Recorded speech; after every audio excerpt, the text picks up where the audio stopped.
Good morning, class. My name is Maria Thanos, and today I'm going to be doing a presentation on how the seasons change, which is very popular in many cultures, whether you're in Africa, Asia, Europe, or North America, or South America. Wherever you happen to be, seasons change. And the reason why this came about, in about 700 BC, in the book of Homer, under his Greek myths, you will see a story of Persephone and Demeter. Persephone was the daughter of Demeter. She was so beautiful, with flowers in her hair, and I was going about to the countryside and blossoming all the fruits and trees and throwing all the spermicide seeds to the earth, which came from Mother Demeter, Mother Nature herself. Mother Demeter and Persephone, her daughter, her only daughter, from the goddess of Mount Olympus under Zeus. Mother Demeter was out and about doing her daily routine to help mankind and to replenish the earth over and over again. Persephone was spring. Spring was always in the air. She was here and about like a little child, so innocent. And every day, at the end of the day, when the sun goes down, they would come together and take what they have from earth, chamomile, and have some tea. But like this, they would enjoy their lavish afternoons, sipping away at all their progress. And in essence, this kept on going. So they always would change the variety, whether it was chamomile or cinnamon flavored water, or if it was coffee blend from all the riches of the earth. They also spiced it up with the little cloves. Oh, does that smell so fine? Yes. Then one day, as spring, Persephone, in other words, was all about into the harvest, into the fields, into the plantations, she heard a loud noise. My, what can this be? Someone had said that Pluto was struck by an arrow, by little Eros, the love child of Aphrodite, and that Pluto was in love.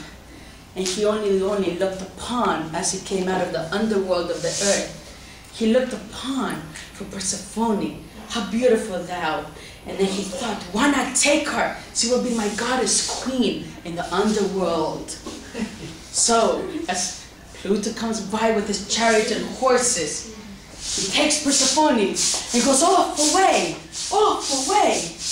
So as this happens, and the tea is no more there for Mother Nature, Demeter and Persephone, and all in Sicily, you can hear the thunder. Yes, this is thunder. The thunder and the noise, and the trees are starting to weep, and the rivers and the seas are starting to roar. Poseidon can even feel the tensity of the earth. But Persephone and Pluto are all gone under the underworld. Yes, and the butterflies are gone, for we're under with the dead. The mortals are not living no more in this dark, gloomy place. Persephone is so sad. Oh, mother, where are you, Demeter? Why haven't you come to save me? I'm here for so long. Every time you go away, you take a piece of me with you. Oh, every time you go away, you take a piece of me with you. So Pluto was seeing Persephone so sad, and she would not eat his food. She would not accept his love. All she begged was, Demeter, please, Mother Goddess, Mother Nature, where are you? I hope you can read my senses, read my emotions. Go to Zeus.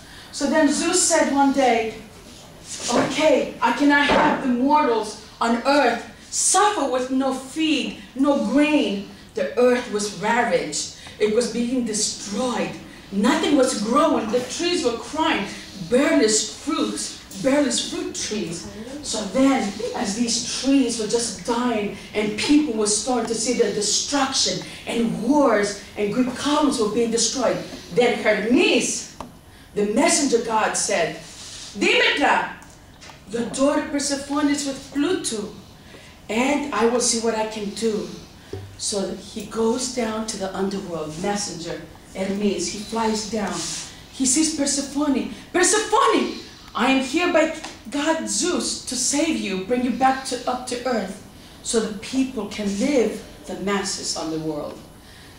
And as he was about to do that, he felt so joy. But Pluto, he loved her so much, and he knew he cannot have her. But his heart was going to bleed away in this dark, dingy underworld. So what he did as a last offering, hopefully Persephone would not understand, he gave her a pomegranate, the pomegranates. He ate one seed, and she loved the taste of it. It was a little bittersweet, but isn't that what life is? The cutting edge of a sword, to be hard and to be easy. But what is love and what is hate when they're two in the same? So as he takes Persephone away up to the earth, and then Demeter is so joyful. Oh my God, my daughter is back. I will blossom the trees, and I will put the crops coming up again. Feed thy people of the earth. But Demeter had told Persephone, I want you to tell me the truth. She asked her, what happened down there? Mom, the only thing I did was eat one seed of pomegranate. Oh, my daughter Persephone, why?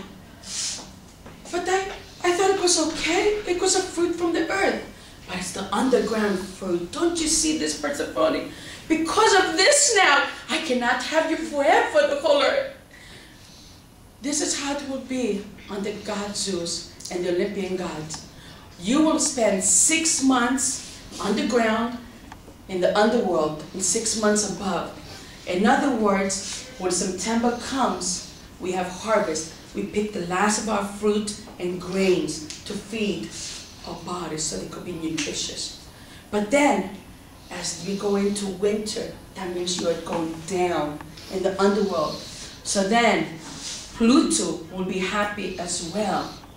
So there's a compromise going on. You give, but you also take. You take and you give. It's a compromise in the balance of life. And because of this then, Persephone will be saddened in the underworld. But she feels she has fulfilled her duty. And this is how we have from harvest to winter. And always in the winter, when everything is dead, we just look out to the ocean as the snow is falling down, as we flicker the lights over the evening. This is all painted by Van Gogh, by the way. Montemarti, 1892. And we say to ourselves, winter, you're here and so gloomy and so weak. The days are so short and the nights are so long. But then I understand that this is my life. And as winter then fades and Persephone will come back on top of the earth, spring is in the air and Mother Nature is flying up to the air.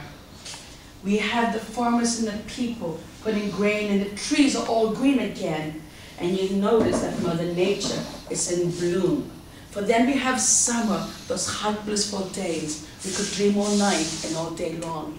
But then we have to remember to collect our fruits so we could have harvest once more again to go down to the underworld. Thank you.